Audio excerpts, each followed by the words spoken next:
शांति 25 सितंबर 2024 प्रातः मुरली ओम शांति बाप दादा मधुबन। आज बाबा ने सुनाया, मीठे बच्चे बेहद की स्कॉलरशिप लेनी है तो अभ्यास करो, एक बाप के सिवाय और कोई भी याद ना आए। मीठे बच्चे बेहद की स्कॉलरशिप लेनी है तो अभ्यास करो, एक बाप के सिवाय और कोई भी याद ना आए। आज की मुरली से बाबा ने प्रश्न किया, बाप का बनने के बाद भी यदि खुशी नहीं रहती तो उसका कारण क्या है? बाप का बनने के बाद भी यदि खुशी नहीं रहती तो उसका कारण क्या है? उत्तर में बाबा ने बताया, नंबर 1, बुद्धि में पूरा ज्ञान नहीं रहता। नंबर 2, बाप को यथार्थ रीति याद नहीं करते। याद ना करने के कारण माया धोखा देती है। बाबा कहते याद ना करने के कारण माया धोखा देती है। तुम बच्चों की बुद्धि में नशा रहे, बाप हमें विश्व का मालिक बनाते हैं तो सदा उल्लास और खुशी रहे। बाप का जो वर्षा है पवित्रता, सुख और शांति, इसमें फुल बनो तो खुशी रहेगी। बाबा ने कहा जहाँ पवित्रता है वहाँ सुख शांति है। तो बाबा ने क्या कहा? पवित्र बनो, योगी बनो। तो बाप का जो वर्षा है पवित्रता, सुख और शांति, इसमें फुल बनो तो खुशी रहेगी। ओम शांति। ओम शांति का अर्थ तो बच्चों को अच्छी रीति मालूम है। मैं आत्मा, ये मेरा शरीर, ये अच्छी रीति याद करो। भगवान माना आत्माओं का बाप हमको पढ़ाते हैं। ऐसे कभी सुना है? वह तो समझते श्री कृष्ण पढ़ाते हैं, परंतु उनका तो नाम रूप है ना। ये तो पढ़ाने वाला है निराकार बाप। आत्मा सुनती और परमात्मा सुनाते हैं। बाबा कहते हैं आत्मा सुनती और परमात्मा सुनाते हैं। ये नई बात है ना। विनाश तो होने का ही है ना। बाबा कहते विनाश तो होने का ही है ना। एक है विनाश काले विपरीत बुद्धि और दूसरे हैं विनाश काले प्रीत बुद्धि। आगे तुम भी कहते थे ईश्वर सर्वव्यापी है, पत्थर बित्तर में है। इन सब बातों को अच्छी रीति समझना है। आगे तो तुम भी कहते थे कि ईश्वर सर्वव्यापी है, पत्थर बित्तर सब में है। बाबा ने कहा नहीं, परमात्मा तो सर्वव्यापी हो नहीं सकता। तो ये इन सब बातों को अच्छी रीति समझना है। ये तो समझाया है आत्मा अविनाशी है, शरीर विनाशी है। आत्मा कभी घटती बढ़ती नहीं। वह है इतनी छोटी आत्मा। इतनी छोटी आत्मा ही 84 जन्म लेकर सारा पाठ बजाती है। बाबा कहते आत्मा शरीर को चलाती है।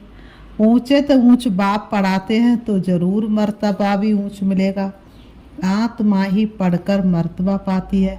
आत्मा कोई देखी नहीं जाती। बहुत कोशिश करते हैं कि देखें आत्मा कैसे आती है, कहाँ से निकलती है, परंतु मालूम नहीं पड़ता है। करके कोई देखे भी तो भी समझ नहीं सकेंगे। ये तो तुम समझते हो। आत्मा ही शरीर में निवास करती है। आत्मा अलग है, जीव अलग है। आत्मा छोटी बड़ी नहीं होती है।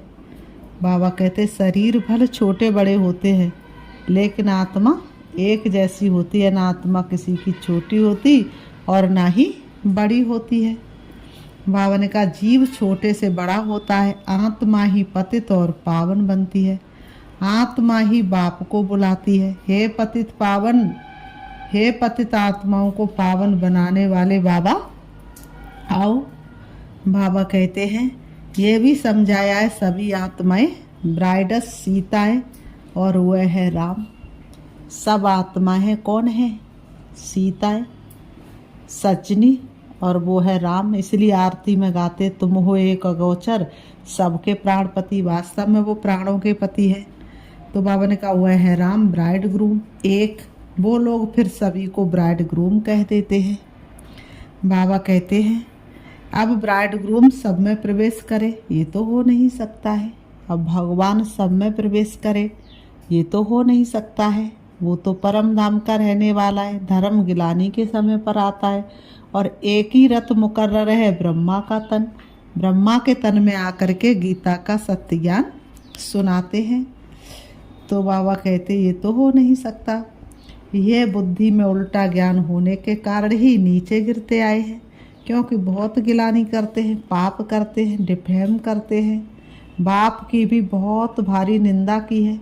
बच्चे कभी बाप की गिलानी करेंगे क्या, परंतु आजकल बिगड़ते तो बाप को भी गाली देने लगते हैं। ये तो है बेहद का बाप, आत्मा ही बेहद के बाप की गिलानी करती है। बाबा आप कच्छ मच्छ अवतार हो, ना जानने के कारण श्री कृष्ण की भी गिलानी की है, रानियों को भगाया, ये किया, माखन चुराया। आप बताओ 16 कला संपूर्ण श्री कृष्ण ऐसे काम कैसे कर सकते हैं। अब माखन आदि चुराने की उनको क्या दरकार पड़ी, कितने तमो प्रधान बुद्धि बन पड़े हैं। बाप कहते मैं आकर तुमको पावन बनाने की बहुत सहज युक्ति बताता हूँ। बाप ही पतित पावन सर्वशक्तिवान अथॉरिटी है। जैसे साधु संत आदि जो भी हैं उनको शास्त्रों की अथॉरिटी कहते हैं, शंकराचार्य को भी वेदों शास्त्रों आदि की अथॉरिटी कहेंगे। उनका कितना भवका होता है, शिवाचार्य का तो कोई भवका नहीं, इनके साथ कोई पलटन नहीं। ये तो बैठ सभी वेदों शास्त्रों का सार सुनाते हैं। अगर शिव बाबा भवका दिखाए तो पहले इन ब्रह्मा का भी भवका चाहिए, परंतु नहीं। बाप कहते हैं मैं तो तुम बच्चों का सर्वेंट हूँ। बाप इनमें प्रवेश कर बच्चों को समझाते कि बच्चे तुम पतित बने हो, तुम पावन बन फिर 84 जन्मों के बाद पतित बन गए हो। इनकी ही हिस्ट्री ज्योग्राफी फिर से रिपीट होगी। इन्होंने ही 84 जन्म भोगे हैं, फिर उन्हें ही सतो प्रधान बनने की युक्ति बताते हैं। बाप ही सर्वशक्तिवान है, ब्रह्मा द्वारा सभी वेदों शास्त्रों का सार समझाते हैं। चित्रों में ब्रह्मा को शास्त्र दिखाए, परंतु वास्तव में शास्त्रों आदि की तो बात है नहीं। ना बाबा के पास शास्त्र है, ना इनके पास, ना तुम्हारे पास शास्त्र है। ये तो तुमको नित्य नई नई बातें सुनाते हैं। ये तो जानते हो कि सभी भक्ति मार्ग के शास्त्र हैं। मैं कोई शास्त्र थोड़ी सुनाता हूँ, मैं तो तुमको मुख से सुनाता हूँ, तुमको राजयोग सिखाता हूँ, जिसका फिर भक्ति मार्ग में नाम गीता रख दिया है। मेरे पास तो बात, तुम्हारे पास कोई गीता आदि है क्या। ये तो पढ़ाई है, पढ़ाई में अध्याय श्लोक आदि थोड़े होते हैं। मैं तुम बच्चों को पढ़ाता हूँ, हूबहू कल्प कल्प ऐसे ही पढ़ाता रहूँगा। कितनी सहज बात समझाता हूँ। अपने को आत्मा समझो। ये शरीर तो मिट्टी हो जाता है, आत्मा निकली और शरीर कोई काम का नहीं। शरीर तो फौरन मिट्टी हो जाता है, मिट्टी का पितला मिट्टी में ही मिल जाता है। आत्मा अविनाशी है, शरीर तो घड़ी घड़ी जलता रहता है। आत्मा एक शरीर छोड़ दूसरा लेती है। 84 जन्मों में 84 माता पिता मिले, 84 शरीर मिले, तो एक जैसे थोड़ी ना मिले होंगे।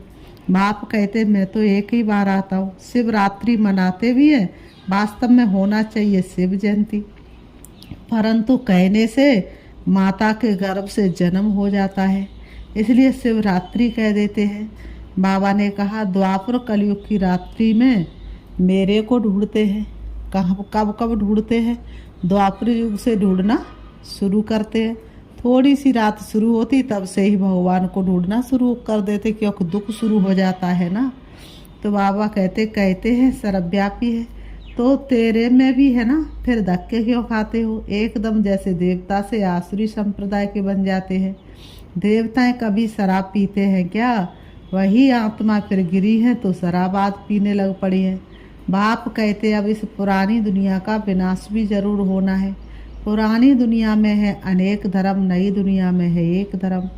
एक से अनेक धर्म हुए हैं, फिर एक जरूर होना है। मनुष्य तो कह देते कलयुग में अभी 40,000 वर्ष पड़े हैं।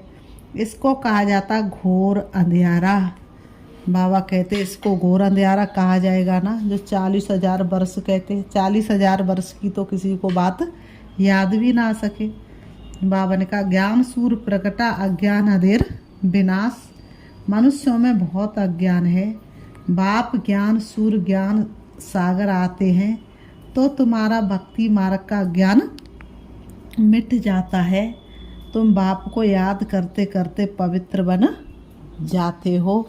आत्मा से 5 विकारों की जंग उतरती जाती है और तुम पवित्र बनते जाते हो, खाद निकल जाती है। ये बाबा ने कहा, ये है योग अग्नि। काम अग्नि काला बना देती है, योग अग्नि अर्थात शिव बाबा की याद गोरा बनाती है। श्री कृष्ण का नाम भी है। आत्मा पवित्र सुंदर है तो शरीर भी पवित्र सुंदर लेती है। वहाँ कितना धन दौलत सब कुछ नया होता है। नई धरनी फिर पुरानी होती है। कहाँ भारत सोने की चिड़िया और कहाँ भारत लोहे की चिड़िया। अब इस पुरानी दुनिया का विनाश जरूर होना है। खूब तैयारियां हो रही हैं। भारतवासी इतना नहीं समझते हैं जितना वह समझते हैं कि हम अपने कुल का विनाश कर रहे हैं। कोई प्रेरक है, साइंस द्वारा हम अपना ही विनाश लाते हैं। ये भी समझते क्राइस्ट से 3000 वर्ष पहले पैराडाइज था। इन गॉड गॉडेज का राज्य था। भारत ही प्राचीन था। इस राजयोग से लक्ष्मी नारायण ऐसे बने थे। वह राजयोग फिर बाप ही सिखला सकते हैं, सन्यासी सिखला ना सके। बाबा कहते आजकल कितनी ठगी लगी पड़ी है। बाहर में जाकर कहते हम भारत का प्राचीन योग सिखलाते हैं और फिर कहते अंडा खाओ, शराब आदि बल पियो, कुछ भी करो। कहते हैं शरीर तो एक डिब्बी है, पेट तो डिब्बी की तरह, कुछ भी भर लो नहीं। जैसा अन्न वैसा मन ना हो, ये हो नहीं सकता। जैसा पानी वैसी बाणी ना हो, ये हो नहीं सकता। जैसा संग वैसा रंग ना हो, ये हो नहीं सकता। जैसा चित्र वैसा चरित्र ये देख हो नहीं सकता। तो हम जैसा संग करते हैं वैसे ही धीरे धीरे बनना शुरू हो जाते हैं। हम भारत, बाबा ने कहा, अब वह कैसे राजयोग सिखला सकेंगे? मनुष्य को देवता कैसे बनाएंगे? बाप समझाते आत्मा कितनी ऊंच है। फिर पुनर्जन्म लेते लेते सतो प्रधान से तमो प्रधान बन जाती है। अब तुम फिर से स्वर्ग की स्थापना कर रहे हो। वहाँ दूसरा कोई धर्म होता ही नहीं। अब बाप कहते नरक का विनाश तो जरूर होना है। यहाँ तक जो आए हैं वह फिर स्वर्ग में जरूर जाएंगे। शिव बाबा का थोड़ा भी ज्ञान सुना तो स्वर्ग में जाएंगे जरूर। फिर जितना पढ़ेंगे, बाप को याद करेंगे, उतना ऊंच पद पाएंगे। अभी विनाश काल तो सबके लिए है। विनाश काले प्रीत बुद्धि जो, बाबा कहते विनाश काले प्रीत बुद्धि जो है, सिवाय बाप के और कोई को याद नहीं करते हैं, वही ऊंच पद पाते हैं। इसको कहा जाता बेहद की स्कॉलरशिप। इसमें तो रेस करनी चाहिए। ये है ईश्वरी लॉटरी। एक तो याद, दूसरा दैवी गुण धारण करने हैं। और राजा रानी बनना है तो प्रजा भी बनानी है। कोई बहुत प्रजा बनाते, कोई कम प्रजा बनती है सर्विस से। म्यूजियम प्रदर्शनी आदि में ढेर प्रजा बनती है। इस समय तुम पढ़ रहे हो, फिर सूर्यवंशी चंद्रवंशी डिनास्टी में चले जाएंगे। ये है तुम ब्राह्मणों का कुल। बाप ब्राह्मण कुल अडॉप्ट कर उन्हों को पढ़ाते हैं। बाप कहते हैं मैं एक कुल और 2 डिनास्टी बनाता हूँ। सूर्यवंशी महाराजा महारानी, चंद्रवंशी राजा रानी। उन्हों को कहेंगे डबल सिर ताज। फिर बाद में जब बेकारी राजा होते हैं तो उनको लाइट का ताज नहीं होता है, एक ही ताज रह जाता, रतन जड़ित लाइट का ताज समाप्त हो जाता है। उन डबल ताज वालों के मंदिर बनाकर उनको पूजते हैं, पवित्र के आगे माथा टेकते हैं। सतयुग में ये बातें होती नहीं। बाबा ने कहा सतयुग में ये बातें होती नहीं। वह है ही पावन दुनिया, वहाँ पतित तो होते नहीं। उसको कहा जाता सुखधाम बायसलेस वर्ल्ड। इसको कहा जाता विशेष वर्ल्ड, एक भी पावन नहीं। सन्यासी घरवार छोड़ भागते हैं। राजा गोपी चंद का भी मिसाल है। वैराग्य आया, घर छोड़ दिया, राज्य छोड़ दिया। तुम जानते हो कोई भी मनुष्य 1-2 को गति सदगति दे नहीं सकते। भले ही अपने नाम के आगे श्री श्री 1 से 8 लिखा है, लेकिन दे नहीं सकते। सर्व का सदगति दाता मैं ही हूँ। मैं आकर सबको पावन बनाता हूँ। एक तो पवित्र वन शांतिधाम चले जाएंगे और दूसरे पवित्र वन सुखधाम में जाएंगे। ये है अपवित्र दुखधाम। सतयुग में बीमारी आदि कुछ भी होती नहीं। तुम उस सुखधाम के मालिक थे, फिर रावण राज्य में दुखधाम के मालिक बने हो। बाप कहते हैं कल्प कल्प तुम मेरी श्रीमत पर स्वर्ग स्थापन करते हो, नई दुनिया का राज लेते हो, फिर पतित नरकवासी बनते हो। देवता ही फिर भिखारी बन जाते, वाम मार्ग में गिरते हैं। मीठे मीठे बच्चों को बाप ने आकर परिचय दिया है कि मैं एक ही बार पुरुषोत्तम संगम युग पर आता हूँ, हर युग में नहीं आते हैं। भक्त लोग युगे युगे कह देते, लेकिन नहीं, युगे युगे आए तो फिर कलयुग आए ही नहीं, फिर तो सतयुग ही बना रहे, सतयुग में ही पढ़ाई पढ़ा दे, फिर कलयुग कैसे आएगा। तो हर युग में भगवान नहीं आते, हर कल्प में आते हैं। तो मैं युगे युगे तो आता ही नहीं हूँ, कल्प के संगम युगे आता हूँ, ना कि युगे युगे। कल्प के संगम पर क्यों आता हूँ? क्योंकि नरक को स्वर्ग बनाता हूँ। कल्प का संगम होता है सतयुग, त्रेता, द्वापर, कलयुग, और कलयुग जाने वाला होता है तब परमात्मा धरती पर आते हैं। हर 5000 वर्ष बाद आता हूँ। कई बच्चे लिखते बाबा हमको खुशी नहीं रहती है, हमारी बीच बीच में खुशी गायब हो जाती है, उल्लास नहीं रहता है। कई बच्चे कहते बाबा हमेशा हमारी खुशी कायम नहीं रहती है। तो बाबा कहते हैं, और अरे बाप तुमको विश्व का मालिक बनाते, ऐसे बाप को याद कर तुमको खुशी नहीं रहती है। जो बाप सारे विश्व का मालिक बनाने के लिए आया है, और ऐसे बाप को याद करके तुमको खुशी नहीं रहती है। तुम पूरा याद नहीं करते तब खुशी नहीं ठहरती है। पति को याद करते खुशी होती है, जो पतित बनाते हैं, और बाप जो डबल सिरताज बनाते हैं उनको याद करके खुशी नहीं होती है। बाप के बच्चे बने हो फिर भी कहते खुशी नहीं, पूरा ज्ञान बुद्धि में नहीं है। याद, बाबा ने कहा याद नहीं करते, इसलिए माया धोखा देती है। बच्चों को कितना अच्छी रीति समझाते हैं, कल्प कल्प समझाते हैं। आत्मा जो पत्थर बुद्धि बन पड़ी है उनको पारस बुद्धि बनाता हूँ। नॉलेजफुल बाप ही आकर नॉलेज देते हैं, वह हर बात में फुल है। बाबा कहते प्योरिटी में फुल, प्यार में फुल, हर बात में फुल है, उनको पारस बुद्धि बनाता हूँ। बाबा कहते ज्ञान का सागर, सुख का सागर, प्यार का सागर है ना, ऐसे बाप से तुमको ये वर्षा मिलता है। ऐसा बनने के लिए ही तुम आते। बाकी वह सत्संग आदि तो सब है भक्ति मार्ग के, उनमें एम ऑब्जेक्ट कुछ भी नहीं है। इसको तो गीता पाठशाला कहा जाता है, वेद पाठशाला नहीं होती। गीता से नर से नारायण बनते हो, जरूर बाप ही बनाएंगे ना। मनुष्य को देवता बना ना सके। बाप बार बार बच्चों को समझाते हैं, बच्चे अपने को आत्मा समझो, तुम कोई देह थोड़े ही हो। बाबा बार बार समझाते, ये तो देह रूपी वस्त्र तुमने यहीं पर धारण किया है। आत्मा कहती मैं एक देह छोड़ दूसरी लेती हूँ।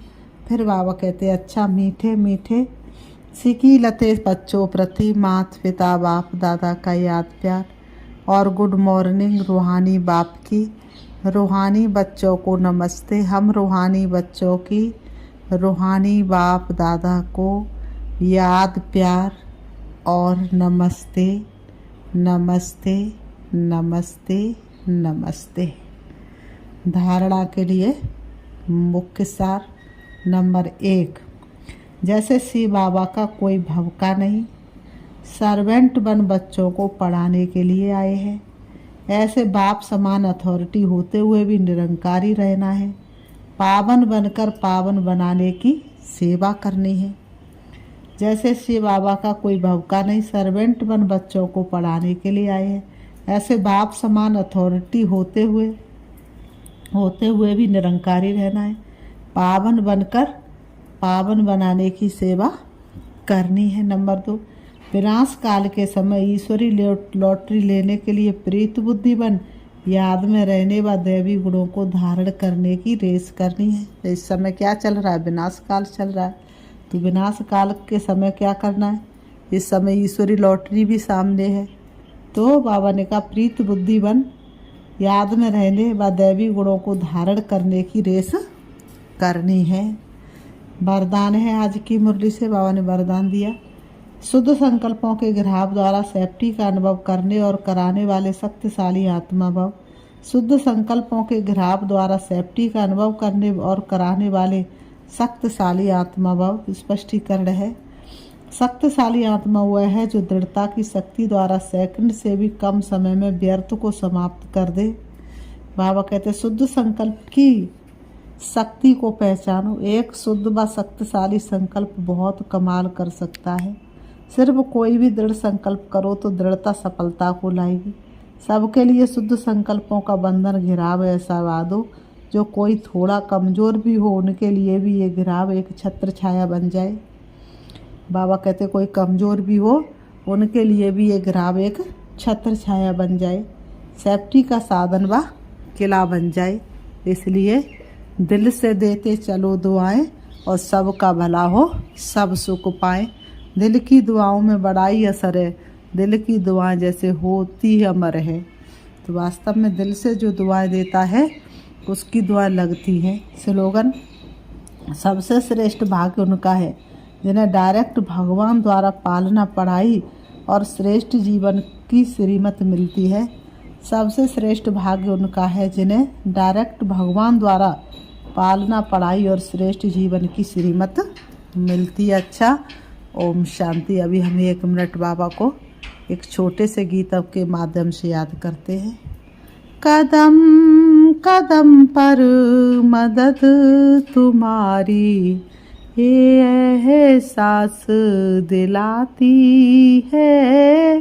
सोचो तुमको कौन मिला है, सोचो तुमको कौन मिला है, कौन तुम्हारा साथी है। कदम कदम पर मदद तुम्हारी ये एहसास दिलाती है। पल भर जब भी रहते अकेले पास मेरे आ जाते हो। मीठे मीठे शब्दों में कानों में कुछ कह जाते हो। कैसी चिंता कैसी मुश्किल पार मिलाती है। कदम कदम पर मदद तुम्हारी ये एहसास दिलाती है। सोचो तुमको कौन मिला अब, कौन तुम्हारा साथी है। कदम कदम पर मदद तुम्हारी ये एहसास दिलाती है। कदम कदम पर मदद तुम्हारी ये एहसास दिलाती है। ओम शांति, ओम शांति।